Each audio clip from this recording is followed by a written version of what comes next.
Hello, welcome to Grief on a Tuesday night. This is the third podcast that I've done today because it seems quite apt. I'm basically just going to look at anger. And first off, on the last one, I put a little music ending to the podcast, but there was a big gap, and I hate things that don't sort of fit very well. And for some reason, it didn't work. Now I put together videos all the time with sort of videos and pictures and sticking music over the top, and I'm quite picky about how it ends up. So this wasn't really very good, and it certainly didn't sound very good. So apologies for that. But hopefully we'll get that sorted from now on if I do things like that. I've certainly got an idea for a little bit of very short piece of music to put on at the start of this. We'll see if that works. But yeah, anger. So one of the things I was quickly sort of put right on in the group therapy sessions that I went to was that it is okay to be angry and really angry, and it's normal. It's not something where you've got to look at yourself, as I probably was at the time, and thinking there's something really wrong here, that I could get so wrapped up and frustrated and angry about such little things as well as the big things. Things like dealing with the companies that went on and on and on, seemingly going to be endless. Having to speak to people over the phone, you've been waiting on hold for ages, and they just don't seem to understand your situation. Same with all the emails as well. Real sort of normal reactions to that type of thing. But like I said in the last one, things like, I looked down my, I've just been talking to someone very briefly today on WhatsApp, and I looked down at that list. And like I said last time, there was a lot of people initially who were like, oh, I want to help and all this, but, they clearly weren't there to help. They were a sort of one-off token gesture type person. But there are people I've known for decades, and they have just literally left me. They haven't contacted me for months and months, 3-4 months. And these are people I've known for decades. And I made the decision very recently that, and this is what I said to this guy today, that I'm gonna leave them behind now. I really don't count them as mates anymore or friends. They're just people I know and people I knew. They were friends once. But if they can't be your mate in times like this, in times when you're at your lowest, when you're down, if they're not there for you and they're not checking in on you, they're not your mates. They're really not. They're not mates. They're friends. They're just people. They're just people as simple as that. People who don't get in touch. And like I said, I've been lucky with one or two who have kept in touch, and one lad today from the villa who's always just chipping in and saying, how you doing? You okay? And he knows how much I appreciate that. I really do. But I sort of opened up to him a little bit and said, there's people out there who I've known for so long. One or two I'm a little bit surprised in, to be honest. I thought they'd have been, like I would have been for them, much more available and there to help. I know if it had been the other way around, with all these people, it would have been completely different in terms of the sort of support I would have offered them. But clearly it's not the same coming back to me. Today we had decided that, as it was Mother's Day, we didn't really, myself and my son didn't really want to go out to a sort of, I don't know, a carver or a big pub where they were just really promoting the fact it was Mother's Day. It's a sort of tough day. So we thought we'd just go somewhere really, ordinary, like a Nando's or something, and just go somewhere like that. But we ended up getting stuck in local traffic for nearly 45 minutes, going nowhere, absolutely snarled up. And then when we got there, it just, you could tell something wasn't right. And then they didn't have two of the things on the menu that we wanted to order. And I said, let's just leave it. My anger, I think, had just built up so much through being stuck in the traffic and not being able to go anywhere. It was really like being trapped. You couldn't even turn around and think, well, okay, let's go home, because everywhere was just snarled up. And it just got too much, and we just said, let's leave it. And it took a while because we had to get back through other bits of traffic, even a different way. But we got ourselves home. But yeah, really searingly angry about all of this, just building up to the point where I just couldn't I couldn't take any more today. We'll be going to Paris in about just over a week. That was another thing. We were not guaranteed tickets, but we had a good chance because of our record with going to the European away games. Looking at the mathematics and the numbers involved of people who'd been to sort of all the games, and then 4 and 3 and 2 and 1, and people with one were thinking they had a chance, and it turned out we had no chance because so many of those tickets got taken away and given elsewhere. I'd already contacted the club about it, and they've clearly lied when they've come back. Really, really lied. But I just don't have the heart or the inclination to follow it up, or to get involved with it anymore. But we're still going. We're going to try. I've spoken to a friend who's a Liverpool fan, and he went a few weeks previously. And he did say that some people he knew got tickets in the home end. So we're gonna try. We're gonna see how that turns out. But if it proves too difficult, we'll leave it, and we'll just have a few days over there away, and we'll just see how that sort of goes. But yeah, it's definitely be a case at the moment that sort of general little things, when they do go wrong. We're having a bathroom refit at the moment, and to be fair, yeah, the workmanship is first rate. It's excellent, but it's just very slow. It's a guy on his own. And on the first day, within an hour, he got on the nerves of one of my neighbours,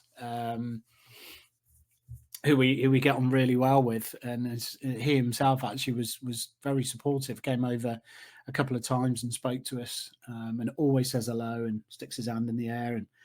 And suddenly find out that this guy doing the bathroom had quite the temper on him, and we were in a real stage of what on earth do you do? It was sort of too late to back out, and yeah, it's been a good job, but it's just seemingly taken absolutely forever. We're sort of 4 days in. We've got 3 more to go. We were hoping it would have been sort of almost done by Tuesday, but it looks like it's going to sort of slip into Wednesday as well. So we've decided to just sort of take a step back and let him get on with it. When we've had people coming around doing work, recently, we always like to talk to the people involved. We've had people doing landscaping for us. It's been great. Or I go out 2 or 3 times, make them a drink, have a chat with them. That's what I'd like it to be like, but it's not the way with this one. So it's a case of we are just sitting here waiting for it to be finished and waiting for it to be over, and then hopefully we'll have a nice new bathroom, and it'll be something that's going to be really good going forward. But yeah, a lot of things going on that are really just sort of tipping me over the edge at the minute. And today's been a really, really bad one. But it's the thing is with things like this. I mean, it's helpful for me just to speak, even if I'm speaking to no people, just to actually get it out there, because I'm missing I'm missing the group sessions. It's been a month now since that finished. I'm not sure whether to get in touch and maybe organise something on a one-to-one basis, but that wasn't really a route I wanted to go down. So even doing this, just putting stuff out there, it's a case of it isn't all perfection. It isn't a case of, like so many of these sort of documentaries you'll see on Netflix about a sports person or something like that in the NFL or football or whatever, and it always goes down the same path. There'll be a bit somewhere in the middle or wherever, where it's all despair and there's injuries or loss of form or whatever, and it all looks like gloom and doom, but they come back and become the champion or the Super Bowl winner or whatever, and it's always like a happy ending. And I don't know, I'm just bored of happy endings, really, really bored of happy endings all the time, because you know where it's going to go. This thing that I'm doing now, it isn't about that, and it's just to show that it isn't all about perfection and happy endings and whatever. I mean, I'm sort of, I don't know, I'm 5 months, 5 and a bit months in now, and yeah, every day's different. Sometimes you haven't slept, sometimes you have. Then you get your your days when things hit you, you remember things. You get other days when you can go a long time where you don't have those sort of thoughts in your head or your voices in your head so much. I even had a woman on the dog walk. 98% of the people on our dog walk are lovely, and you stop and you talk to them, or you always say hello or whatever. But there are one or two, for whatever reason, a bit of a pain in the ass. And unfortunately, my dog she's so placid, really placid. She's only bothered about rolling over for belly rubs from the owners rather than the other dogs. But she has got a tendency, if she gets the chance, to nick any sort of ball that's been thrown about by another dog. It's not a constant thing, but it's just if she gets an opportunity and it's close. And she's done it probably about 3 to 4 times now. I'm always very apologetic. I say, as soon as I get home, I know I won't get it off her. She basically clamps on it and she will not give it up for anything.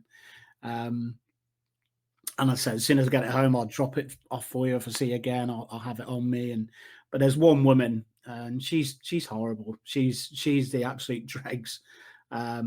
We actually went out in the afternoon of October the 14th. We had to obviously walk the dog, and we were walking around like zombies in a state of shock. And it happened. And this woman had made a comment about a week before, saying something about, and she'd sort of walked past, but said it slyly, not to me, about, that dog's a ball stealer, Oh my God, really? What? And on this day, on the 14th, my dog's running around for a ball, and she walks right next to us, literally right past us. And lo and behold, their dog drops the ball, ours grabs it, no chance of getting it off. She starts, and of course, the timings couldn't have been more wrong. I was shouting out, I was so angry. And I shouldn't have really had to said what state we were in and why, but I did, and explained what had happened. And as soon as I'd finished the sentence, she said, well, my husband died 6 months ago. And literally there was no empathy. There was nothing at all to think about what I just said. It just became about her. And I just left it there, and we walked away. But this happened the other day. She came back again. I hadn't seen her for a few months. I was sort of hoping that she was going out at different times or whatever, but she did the same again, and it's almost like she wanted the confrontation of it. She walked right past us. That's my catchphrase buzzer on the phone. She walked right past us again. Their dog just drops the ball, and ours picked it up, and she ended up with both her ball and this other dog's ball in her mouth, and just would not cough them up until she got home. And she was making sarky comments, and in the end I had to walk away because I just don't know what I'm going to say at times like this, how far it's going to go in terms of what I say to her. So I thought it was best just to go away, and I just said, I'll leave the ball over there in a certain place the next day, and she was still chuntering on. And so it's really difficult. I've got to watch myself in situations where I can't let things escalate too far, because I'm just so pent up, and I'm so angry. But there we go. Like I said, this isn't all about sweetness and light. This isn't all about happy endings. This is about just trying to keep things going through really, really tough times. And that's when you need people to talk to. I know I've got people to talk to within that. The group therapy people who were just fantastic. They've been better than most of my so-called friends by miles and miles. Barring literally, like I say, just a very small handful of people who've kept in touch with me. So there you go. So in terms of what have we got? Let's see. How can we lighten this up a little bit? Because this has been a bit of an angry one today. So what have we got? We've got some new songs just come out. So we've got Malevolence. They've got a new song called If It's All the Same to You. There's a new album coming out shortly from them. Same with Machine Head. They've got a song called Unbound that's just come out. They've got an album around the same time in April. I've just listened to a new one from Nothing More called Freefall. Sort of quite a huge mental health aspect to that song. And the Blue Tones' new one, which is called In the Cut. And we're seeing them next Friday, which should be good. So yeah, there's a few good ones out there. And TV wise, well, my really good friend in Japan has been recommending an absolute stack of horror films. So no happy endings, nothing like that. So the first one was Sinister with Ethan Hawke, which I really enjoyed. Another one was Caliber. Again, another good one. And he's recommended one called The Descent, which isn't on Netflix or anything I can access immediately. But yeah, he's really recommended that one too. So there we go. And yeah, sport-wise, we couldn't get to the football today again. Just couldn't get tickets. We knew lots of people who seemingly found it a lot easier than us to get them. But there you go. But yeah, Villa have beaten Preston and gone through to the semi-finals of the FA Cup. But being in the negative mood I am at the moment, we'll see if there's a way the club can balls this up for season ticket holders and give someone else the priority ahead of us. And who knows? I'm not a big fan of Wembley anyway. I can't stand the place, and I really don't enjoy going down to London for anything. But yeah, Wembley's Wembley, and if you get to a semi-final or a final, you need to be there. But we'll see how that goes. But yeah, some little musical things for you there. Like I say, yeah, I think there's a few good albums coming out. Another one from Those Damn Crows as well. So another one that's coming out in April too. They've released a few singles. They're a great live band. They're so good. But there you go. Thanks for listening, whoever it is, whoever you are, and hopefully be back again for another one. All the best. Bye.